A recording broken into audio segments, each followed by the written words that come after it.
What's poppin', T-Subs and T-Squad? So, before I get this video for Belle Collective started, I have to give my shout out to one of my T-Subs and my T-Squad.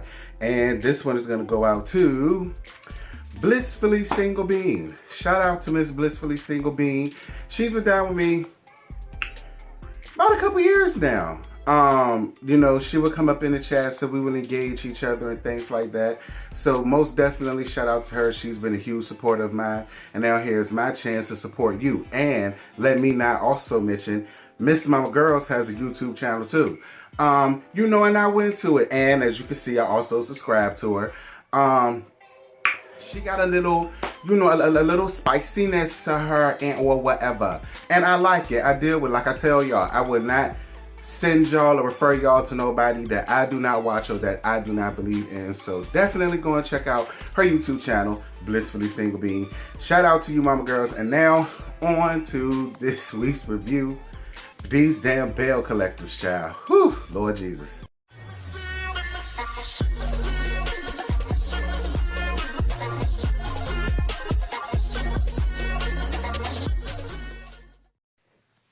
Lord, child. Y'all see, I've been on the green screen since the Salt Wives. It was about time something came on that would reinvigorate me and, you know, make me get back into the swing of things. Because Lord knows, like, them basketball hoes won't gonna do it. And listen, growing up hip-hop, skidded by the head, they chinny chin chin. But this week's episode of Belle Collective, it was cool. It was cool. For what it was cool. It entertained me for a little bit. Gave me a little bit to talk about. So, girl, let's get on down with the get down. I'm not finna belabor the time at all. So, this is Belle Collective Season 1, Episode 6, Sage and Champagne, honey. So, Letitia meets with Latrice to fill her in on a fair street. Latrice shares her experiences with trying to open up a business. And Latrice feel like Marie is a mean girl. I would love to hear your story, Pumpkin, to be honest. I would really love to hear your story and to know your story about, you know, what all you went through to get, you know, from where you was to where you are now. I would love to hear it. I think it'll be very intriguing and engaging and all that good stuff. So, you know, definitely, if you don't tell it up there, tell it somewhere else, girl. I'm down to hear it. Now, you feeling like Marie Morocco Mode, yeah, just because she got lupus don't mean she going to be exempt from an observation or read. Listen, and I know I'm skipping out of order, but I just feel like what you should have did was let us know that you had lupus first, and then, you know, maybe we'll be a little bit more lenient on you. It's like now we see you for your work, so while we do, I'll speak for me, while I do feel bad for you and what you got going on with lupus, that don't change the fact that you got a nasty ass attitude and a nasty ass disposition about yourself, and that still don't give you the right to go around treating people and talking to people the kind of damn way that you do. So don't try to tug on our heartstrings now about you having lupus, Marie, while I feel sorry for you. That is something serious, and I really want you to take care of yourself.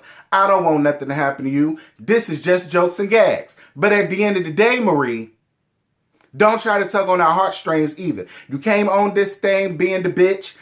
You need to ride this thing out being that.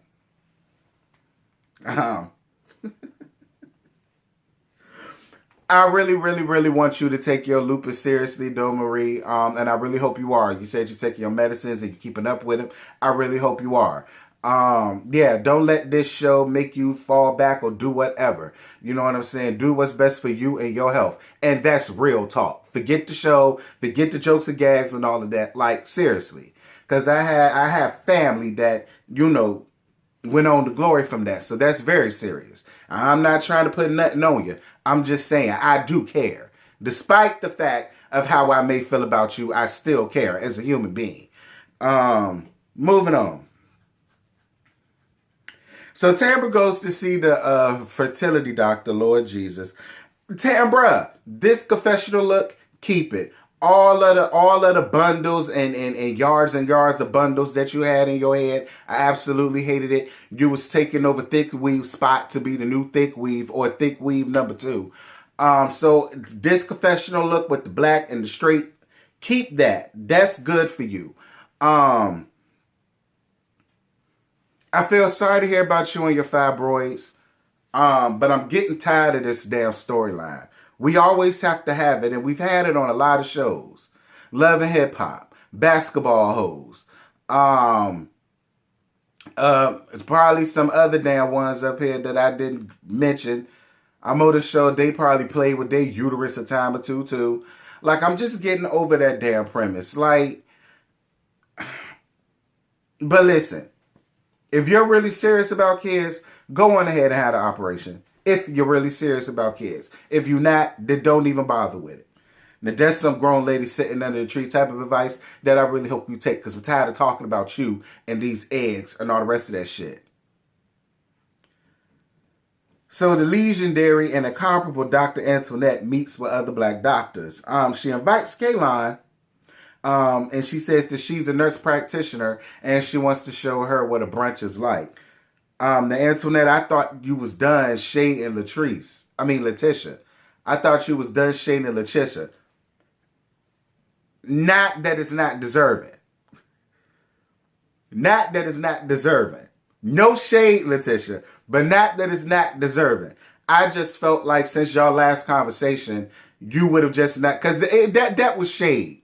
It was, Antoinette. It was shade. Like, I brought her here because, I want her to see what a classy base type of function and affair is. That was shade. It was. You can't pull the wool over my ass. That was shade. Anywho, she wants to cover the cost for the DAT at all 3 of the HBCUs, which I love that, Dr. Antoinette. I feel like that's a really outstanding thing that you're doing. I feel like HBCU schools get overlooked a lot, and that's personal to me because I come from an HBCU, and I just feel like we get overlooked a lot. We do. We give a lot of praise and a lot of credit to these PWIs because we see them all over ESPN and ESPNU and Sugar Bowls and the Tostitos Bowls and all of that. And then, the March Madness, and they get all of this publicity. And for me, I just feel like, HBCUs, like the only time they really care about us is when they invite us once to their football game just to perform like monkeys. Like, that's really how I honestly feel. And it's no shade. But I just feel like instead of constantly using us just for y'all enjoyment, why not try to pour into us or invest into us? Because we can all help each other. At the end of the day, we're all doing the same damn thing. Learning and entertaining the crowd through music. Albeit different, it's still this, we're all doing the same thing. You know what I'm saying? Entertaining the masses through sports and stuff like that. So it's just, I'm sorry. I ain't mean to go off on that. I swear I didn't. I didn't mean to go off on that tangent. I just really, I don't know why I had to. Girl, I don't know.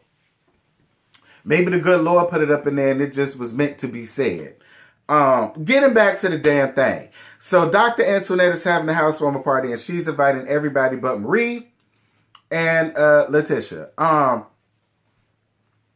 And I'm going to go on ahead and throw in Pumpkin into this because I don't think I brought that up. Girl, I'm going to have that. Marie is a mean girl. She is. She is. And I'm not all the way mad at Dr. Antoinette for not inviting her because at the end of the day, this is your thing. You can invite who you want to invite. Yeah, I'm just leaving it at that. This is her thing. She can invite who she want to invite. Whatever. So it's Pumpkin and Cliff's anniversary. Happy anniversary to y'all. So then Cliff gives her a gift and it was a rose in it. And then he wrapped up a bag of flour, like cooking flour, and put it in the bag. And, Pumpkin got all upset and stormed off. And then he came back, dressed like he was on his way to a deacon's meeting.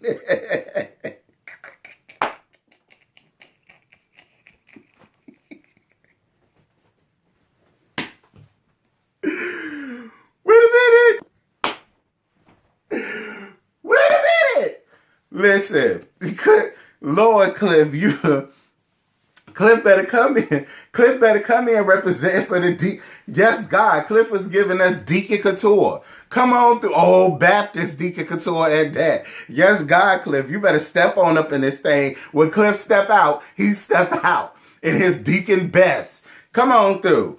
So then Cliff, no. He gives her a real gift. The real gift was, he took her outside and they had a big love letters, light lit up and roses and, the little gazebo thing was all lit up. I mean, it was cute.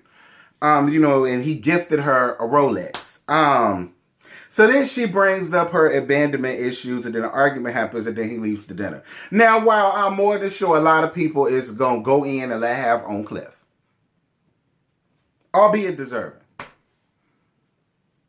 And in fairness, y'all know I wouldn't be me if I didn't be real.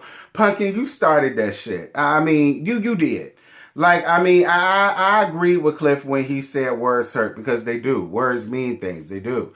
And to be honest, I just don't feel like that wasn't the time or the place for you to want to bear your bones like that down to that time that was just supposed to be meant for y'all celebrating y'all love and celebrating the fact that out of everybody or males in your life, that gone or whatever, he is still there. So it's like instead of drudging up the past hurt, let's just celebrate, how far you've come with this man. You know what I'm saying? The fact that he is still here and he does still love you and he does still want to be here and he does still want to be around. Like, I feel like, and if you feel like that was a conversation that needed to be had, by all means have a conversation.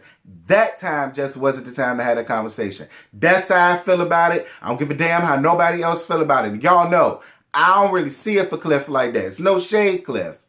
But you just stuck in your ways. But I could be fair about the situation.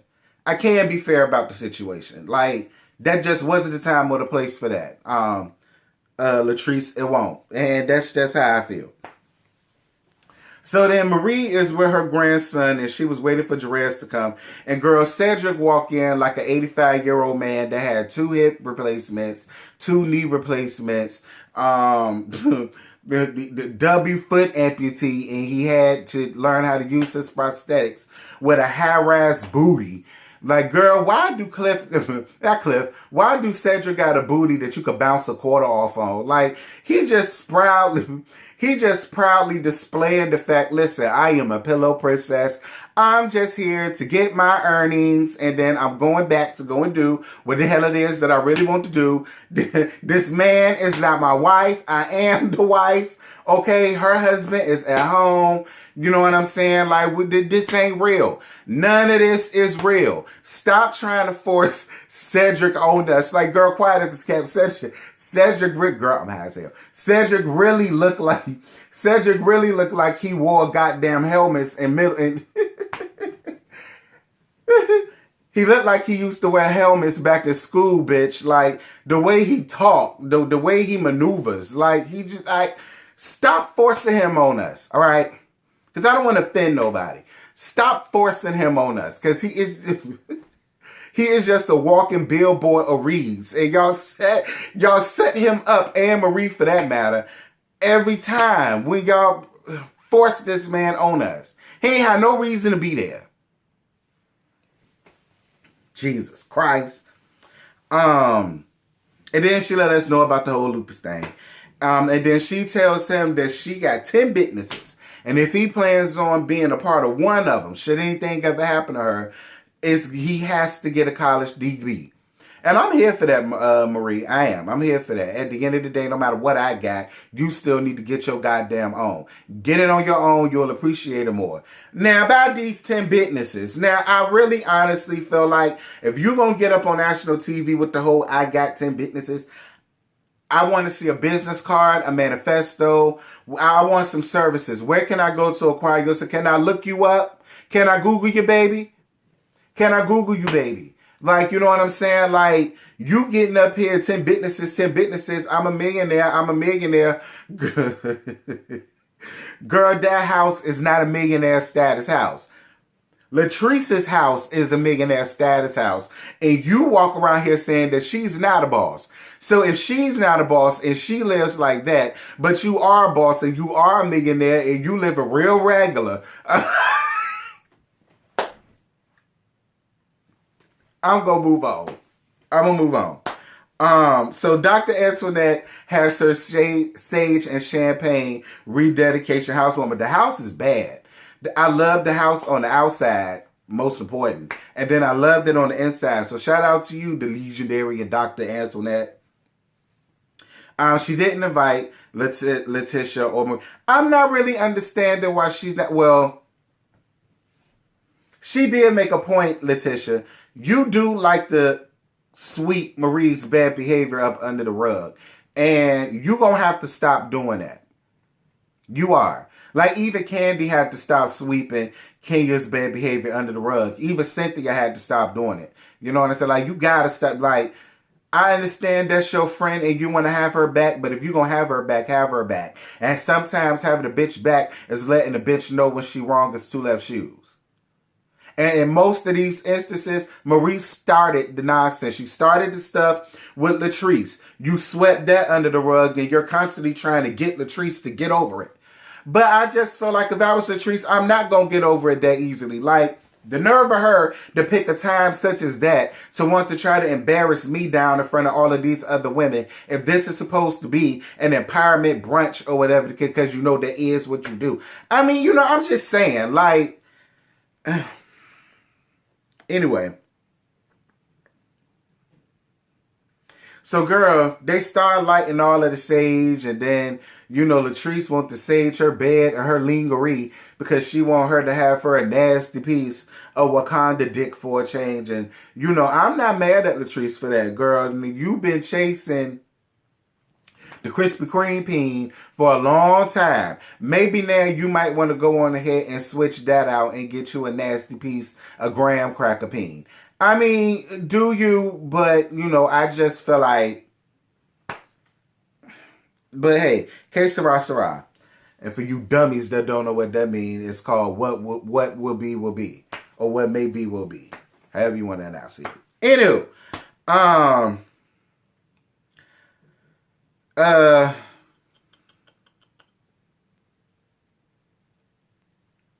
Kaylon, I do want to call you out on something. Kaylon, you did something and it rattled my cages because I've been taking up for your ass. And while I appreciate you liking my picture and all that good stuff, I am going to keep it real with you. I did not like how you conveyed that story to them ladies. For you to add in, you know, a volatile person who took off earrings and shoes. Wait a minute. Like, and that's that shit that a lot of the Krispy Kremes do. And I hate that stuff. You adding on things to try to pile on the trauma as if you did not hold a key piece to that. Because you do. You engaged with her. Was Marie wrong as two left shoes for coming at you like that? Absolutely, because it wasn't her event. But it wasn't as if you just sat there all quiet and she was just rah, rah, rah, rah, rah. No, she engaged and you engaged back. So don't make it seem as if, you know, you was just sitting there, sitting on your hands and whatever the case may be, and the big mean black girl came up and bullied you. That's not what happened. Now, I'm going to let it alone because I still like you. But I just ain't like that shit. And I'm going to call you out on it. So then Latrice gives Cliff a special night and then she apologizes for the night before. I don't know what it is about Pumpkin and her marriage, but I don't know. It just seemed like, I mean, his dinner was cute, right? He gave a little yang, yang, yang around the house. But he walked into a nasty piece of saxophone solo, rose petals, a personal chef, a personal masseuse. I'm like, I mean, you know, I don't know. I just feel like she thinks way more highly of him than he thinks of her. And Pumpkin, do you, daughter? Do you? Well, do you, sis? Because me and you the same age. Shout out to Belle Collective. Y'all definitely gave me something to talk about. I'm about to go on ahead and stop running my mouth before it get me into some trouble. And I'm going to hit y'all up later. Bye. What you're giving, that's how we live it. Don't be mad at the system. It's simply how we've existed. hear a lot of people talking like they politicians and choose to be an accountant because it's safe in the business.